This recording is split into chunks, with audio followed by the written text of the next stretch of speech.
Welcome to Empowerment Through At-Risk Voices, where we explore health, wellness, and positive change with your host, Cynthia Cherise Murphy.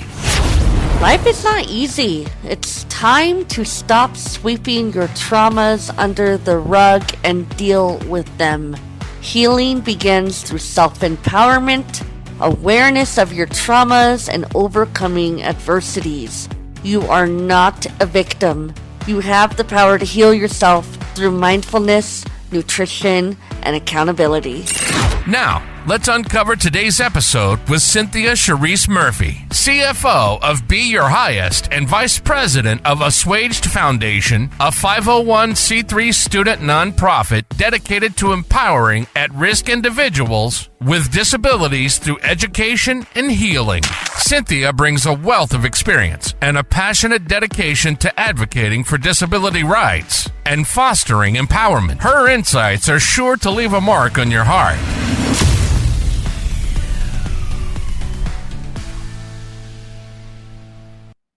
Thank you for joining me today. It's so nice to be connected with all of you.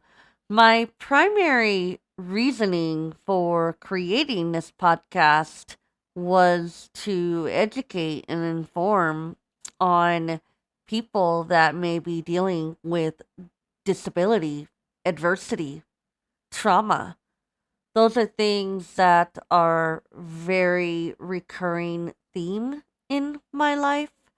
And I had taken notice after pursuing a master's in psychology, pursuing another master's in public health.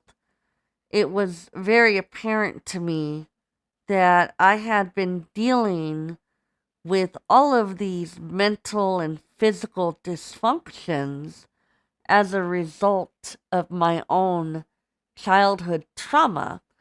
To give more emphasis around my traumas, I was born with a physical congenital craniofacial disability known as Treacher Collins Syndrome.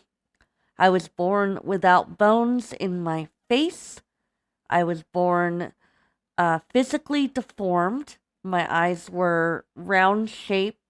No cheekbones, no chin bone, the works. And so in repairing the things that I was born without, brought on medical necessity surgeries, plastic surgeries. I've had 16 reconstructive plastic surgeries. My mother wanted to get me started as young as 3. I had world-renowned doctors at Kaiser Permanente. They refused to work on me. They said I was too young, I was not fully developed yet, and therefore they wanted to wait on surgery. I think a large part of why my mother had so many anxieties and wanted to get me under the knife sooner was the outside judgment. We had neighbors that had referred to me as something demonic in terms of my appearance. My mother comes from a very uneducated background. She ran away from home when she was young, dropped out of middle school. She really did the best, I believe, with what she had at the time.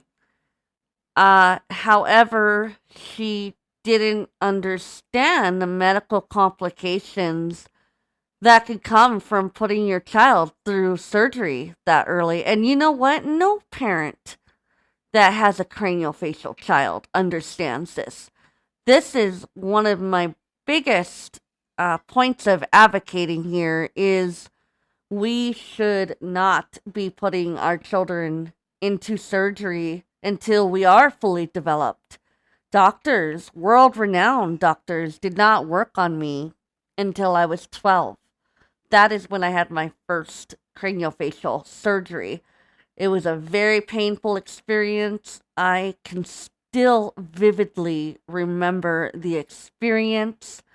They had put implants into my face. They had done some nasal reconstruction, eye reconstruction. Every single surgery I ever had, they did multiple things to get the most bang out of our buck, if you will. Even though I had medical insurance, my stepfather was employed through the government, so I was very fortunate to have the best medical available. The first surgery I had, I remember waking up in a panic. I had a tube in my throat. I ripped that out. I started ripping the compressor things that were on my legs. I just completely was in shock, waking up in so much pain, unbelievable pain. And that is what someone like me, born with Treacher Collins Syndrome craniofacial, goes through. Every single surgery is a challenge. There's a recovery process. There's, time away from school, which I particularly did not mind time away from school because of the bullying. I did not have a good life at home or school. My mother married a registered sex offender. So I can only tell you the kind of traumas and abuses that I went through at home, only to go to school just to get some more. I was discriminated against by my teachers, my student peers. I was not accepted on both ends of the spectrum, and I didn't have the love.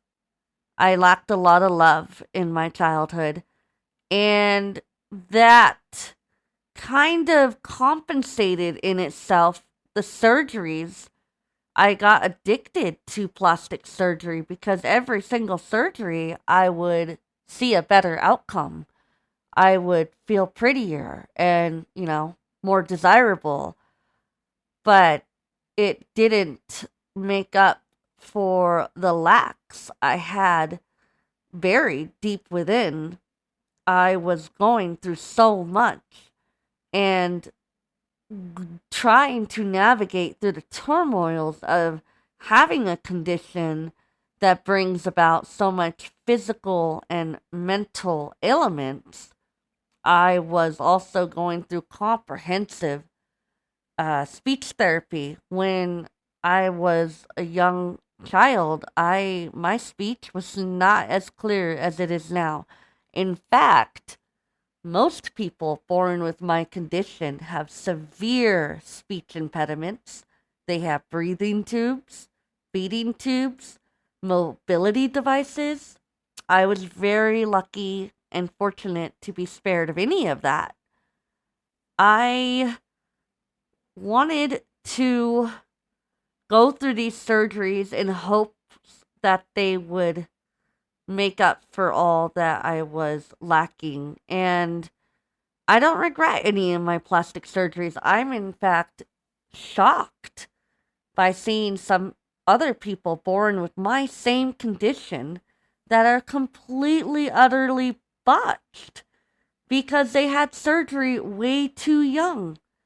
Your body does not stop developing until you're the age of 22, 25. So there's these parents putting their children under the knife as young as 2 to get jaw surgeries, dismantling their jaws. I didn't have jaw surgery until I was 19, and that was the worst surgery I have ever had in my life. The worst amount of pain I have ever experienced. I was vomiting out of my mouth after surgery with my mouth, I had braces and my mouth was wired shut.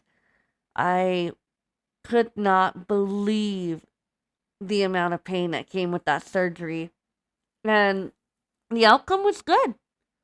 I got a nice little jawline from it. but I believe it caused some additional damage to my airways.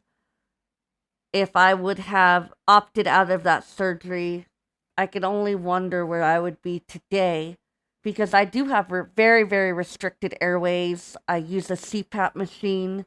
My energy supplies are not as robust as they could be. But because of my healthy lifestyle, which is something I'm going to share with you along the way, I'm able to perform, optimally perform, running multiple businesses, pursuing a PhD, doing this podcast. Um, I just want to share a message of hope for all of you, even if you don't have the same disability as I do. Any kind of trauma, mental health issue, any kind of disability is going to hinder you from being functional in life. And I did not realize this until my early 30s. I was living behind um, a shield, if you will, and I was living in my past, and I was ashamed of having a disability. I was completely toxic to myself, to other people. I had learned how to hurt people through my words. I could slaughter people with my words. And I didn't realize it. I didn't realize my toxicities until my early 30s. Once I realized I have gone through a lot of trauma in my life, what am I doing wrong to make me who I am today? This is not the kind of person I want to be. This is not being my best self. And in that came an experience. I am married to a disabled military veteran. My husband, Thane, he was in the Marine Corps. He endured an accident while he was on duty. He sustained a traumatic brain injury. When I had met him, he was fighting to stay in the Marine Corps. He wanted to go to war, but they pushed him out and gave him a medical honorable discharge. And so I'm dealing with all of my issues while at the same time my husband is dealing with his issues. And we were going through that. We went through a lot of dysfunction in our marriage for the first 10, 11 years. And one night I was out drinking and having fun with friends, ignoring my marriage, ignoring the fact that my husband was drowning in his own traumas and disability. I came home to my husband, who had a gun to his head and was prepared to take his life. This happened August 2012. It was a game changer, an eye opener for both of us. And I had realized I am not being an attentive wife, and I'm not being there for my husband, and I'm not being there for myself either. Both of us took note of this, and we started exploring ways to be healthier. And in that experience, we began to just, build our relationship more and communicate more, which led into involving some of my family. We started visiting with my grandmother, and she was literally getting every body part removed. They even removed her belly button. I forget what kind of cancer she had. I wasn't too heavily involved with my grandmother. It just suddenly came up, and we started visiting more and more. Both sides of our families are very, very toxic and dysfunctional. So there's been on and off contact throughout the entire duration of our marriage, which we've almost been married 20 years. So while we were visiting with my grandmother, seeing her literally deteriorate and fall apart, we started thinking, well, what are ways to alleviate and heal from this kind of cancer? And in that came exploring documentaries, vegan lifestyle, organic foods. I remember we made our first order online, jet.com. It was bought out by Walmart, but we ordered all these healthy foods, started making the transition from, just the sad diet, the standard American diet. You got your Taco Bell, your McDonald's, your cheeseburgers, your eggs, everything that comes along with that kind of diet, your ice cream, your Pepsi, colas, all of that, Twinkies. We were doing it all, Tom ramen. And when we started making healthier transitions, it was a challenge on me. I had never been sicker. I was in a very poor health decline at that time physically. My grandmother ended up passing away. We were making the transitions.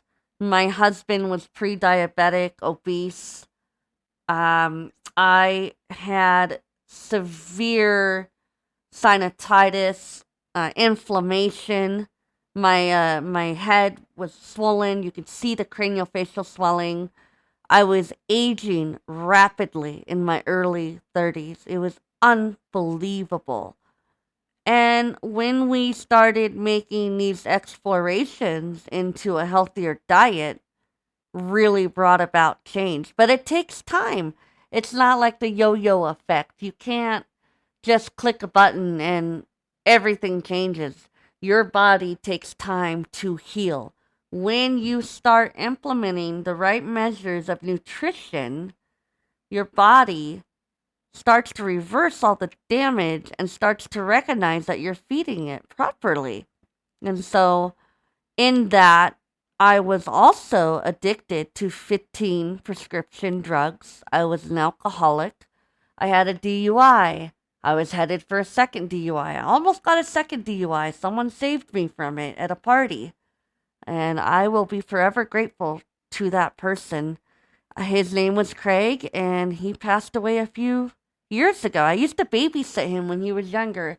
Just couldn't believe that this person has saved me from another drastic mistake.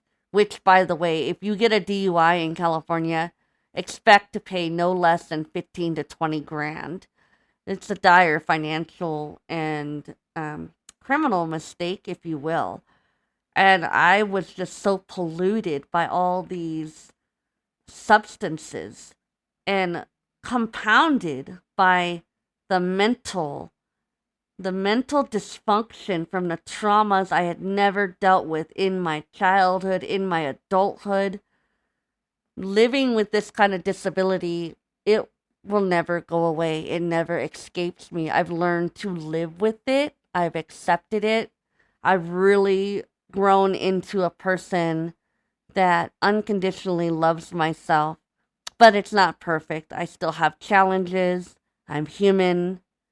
And that's my purpose of starting this podcast, is to really raise awareness about what you could do to make your life easier, more productive, and not be bound by the constraints of mental and physical illness.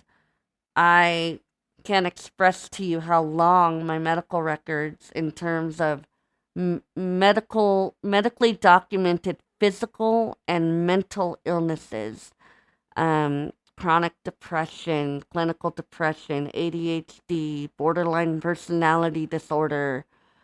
The list goes on, and these are things that I had never taken note that I was even dealing with, in terms of how it was just running and ruining my life. And the fact that my husband and I made a conscious decision to explore a healthier lifestyle. My husband reversed his diabetes, reversed his obesity, stopped buying sodas, stopped buying junk food, started really, cooking things from scratch, stopped eating out. We used to spend, I swear, like $2,000 a month on eating out and groceries, and now our monthly bill might be about $1,200, $1,300 in terms of food, in which we get organic, healthy foods, but we prepare from scratch and we eat at home. And we just don't go out. Restaurants are kind of dirty. I'm going to be honest. My husband's a chef. If you watch Gordon Ramsay's Nightmare Kitchens, it's just absolutely awful what goes on behind closed doors at restaurants. And, I can't remember a time that I've gotten sick from a restaurant, but I've come to appreciate the fact that I can prepare my own food at home, save the money, and not risk having cross-contaminations or getting sick from a restaurant. Nevertheless, I hope this is a great introductory conversation that I've had with you to really peel back the curtain, paint a picture of what my life has been like. Every episode, I'm going to kind of dive more into specifics of what I've endured. It's a lot. And in order to dissect it piece by piece to where you're going to understand how I endured, what I endured, how I got through it, where I am today, and why, that's just going to be a journey that we're going to go through together. And by the way, before we hop off here, I will be featuring other people on the podcast to highlight their voices, their experiences, and make a whole thing out of it. So thank you for showing up today and honoring me with your presence. I am super grateful, and I hope my podcast I hope it provides value to you in your life. All right, that looks like it's a wrap for today. Thank you for joining us. It's time to be your healthiest, be your highest, be assuaged, and have a good day. Thank you for joining us on Empowerment Through At-Risk Voices. We hope today's conversation with Cynthia has left you feeling inspired. Don't forget to subscribe for more empowering discussions. Until next time, keep taking steps forward on your healing journey.